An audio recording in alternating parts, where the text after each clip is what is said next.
I don't think it should come as a surprise that improving your flexibility can be quite a chore. Still, when I was 26 and I couldn't even pass my hands beyond my knees, let alone doing something that resembles a middle split while having my back flare up, more flexibility around my hips was all I wanted. So much so that I spent not tens but hundreds of hours trying to improve it. Hours I felt I could have saved if I would just have aligned with some basic physiological principles and reduced the amount of exercise that I did. So today I'm going to reveal how I've managed to put my hands completely on the ground, improve my pancake flexibility, and got my widest middle split stance ever by applying just one simple yet very powerful technique on maybe the single best exercise I found to build ridiculous flexibility around your lower back, your groin, and your hamstrings. And once you unlock this level of flexibility, maintaining it will be a walk in the park. Most of us, including myself in the past, are working against our body's intelligence rather than working with our body's intelligence. And here's how that works. Because when you stretch, you explore your end range of motion. But your central nervous system has built-in protective mechanisms to prevent you from going beyond your unsafe range. Because if you do, you might tear tissues, you might damage some areas around your capsule of the joint, or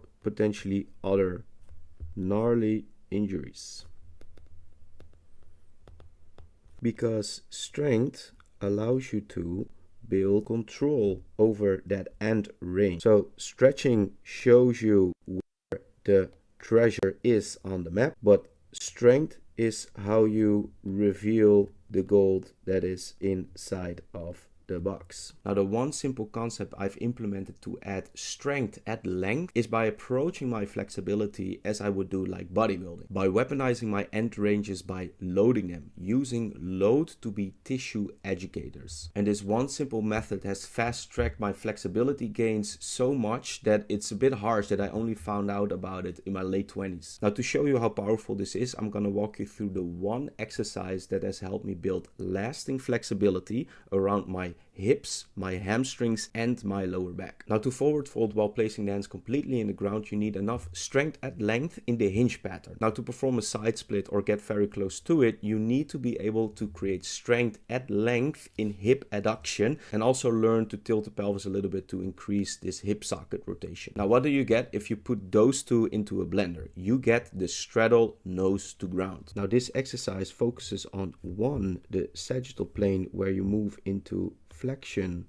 and extension, where you work the hamstrings, the lower back, and also some parts of the lats, rhomboids, and traps, and of course also the glutes. And it works the adductors and also the abductor in a frontal plane of motion where we address the hips. Now, when you unlock the straddle nose-to-ground, you'll have more than enough range of motion that you can safely access for day-to-day pain-free living or pursuing some skills like a press handstand or other skills. But the secret sauce isn't just about the exercise itself. It's how you scale and load the tissues in their position for maximum results in the least amount of time possible. Now, to understand the scaling system, we need to know 3 simple yet highly effective physiological rules, which once you know them, you never have to watch videos like this to improve your physicality long term. These 3 simple rules are: 1. Pushing your body's maximum threshold. So our body doesn't really care about how many sets, reps, or sessions you do. It only cares about adapting towards a stressor if the max threshold has been met. So if you don't stimulate that threshold enough, the body sees it as maintenance.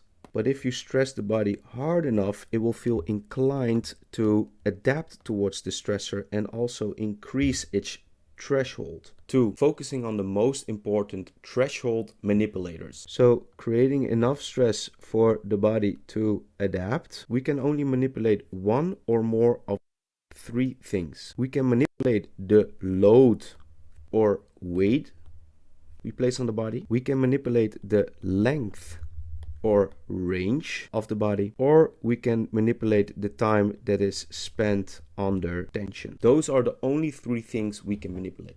And 3, we have tissue manipulators. Because our tissues have different structures, they respond better to different types of contractions. Our muscles tend to respond better towards small to mid-range of motion, moderate to high load, and concentric and eccentric type of contractile training. Tendons and ligaments respond better towards full range of motion training, high loads, and slow and heavy eccentrics, and also isometric training. Now, one bonus effect that we want to utilize is that we are 20% up to even 60% stronger on the eccentric portion of a contraction. Utilizing this is less taxing on the neuromuscular system, leaving you with more gas in the tank. You got more ability to improve motor patterns, and it requires less energy. So if you would combine these 3 simple physiological mechanisms, what you will be left with is what I like to call the muscle and tendon maxing method, which in case of the straddle nose-to-ground means 1, we prioritize intensity and efficiency over volume, performing one exercise once per week that addresses multiple joints and multiple ranges of motion with a singular focus on only stressing the tissue enough instead of going down a checklist. 2, training max range of motion, strengthening our tissues at length to address both the muscles and the tendons or ligaments. And 3, leveraging this eccentric power up. Now here's how this works in practice. Now to leverage these 3 principles in the straddle nose-to-ground, I like to start with a seated good morning. Now as you can see, we're taking a bit of a wider stance on the eccentric portion of the movement and then decreasing it on the concentric part. What this means is that we're leveraging a larger range on the part of the movement where we're stronger, the eccentric portion, and then on the way up, when we're a bit weaker, we're decreasing the range, taking a bit away of that pressure and stimulus that we want. Now the effect of this is that we're utilizing this physiological principle with the eccentric portion power up, and in combination with using enough load, we can reduce the amount of repetitions needed to get towards that maximum threshold of the body, which means that we don't need a lot of sessions or a lot of exercise per week. We just need to do the basics in an advanced way. Now, once we hit a certain milestone, what we're then going to do is we're going to then straighten the legs on the way down. Again, we're leveraging a larger range, meaning that demand is higher on the eccentric portion, but on the concentric portion, we're bending the knees again so that the demand is a little bit less. By doing so, we're gradually increasing the difficulty by making sure that the tissues also recover properly towards that pretty intense stressor that we place on the body. So it's a seated pancake on the way down and a seated good morning on the way up with enough weight to stimulate that threshold. Now, once we are comfortable with the straight leg position, what we're then going to do is we're going to transition from seated to standing. So what you see here is that we're basically doing a straddle nose to ground. But again, we're trying to leverage this eccentric portion, making the stance a bit wider, using weights to get into that end range, build up control by contracting in that end range. Now on the way up, we bend the knees again so that we also are working with the physiological principle that we're a bit weaker in the concentric phase. Then on the final progression, we are leveraging a full straddle nose to ground in which we're again leveraging a wider stance on the eccentric portion, but in this case we keep the leg straight, but we're decreasing the width on the concentric phase. Now the only goal that we have with the straddle nose to ground is that we incrementally increase the distance of the feet so that eventually we can get the nose to the ground. Once you hit that goal, you've developed so much strength at length, you have enough flexibility for the decades to come. Now, how do you implement the straddle nose to ground in your week-to-week sessions? 1, you start at the easiest progression. You go for 6 to 9 reps per set, where you go for 2 to 3 sets per time. However, these are guidelines, not rules. 3, once you unlock a goal, you move on to next. You perform it once per week, and if the body recovers fast enough and you want to go a bit faster, you can go for twice per week. Make sure that you have 3 days apart from your sessions.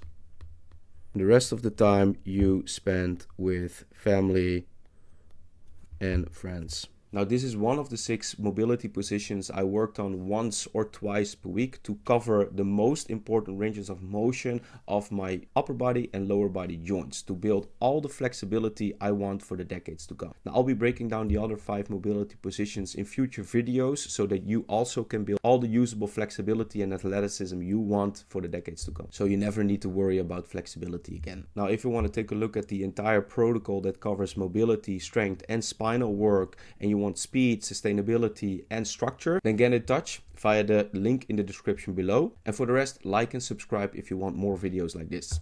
See you next time.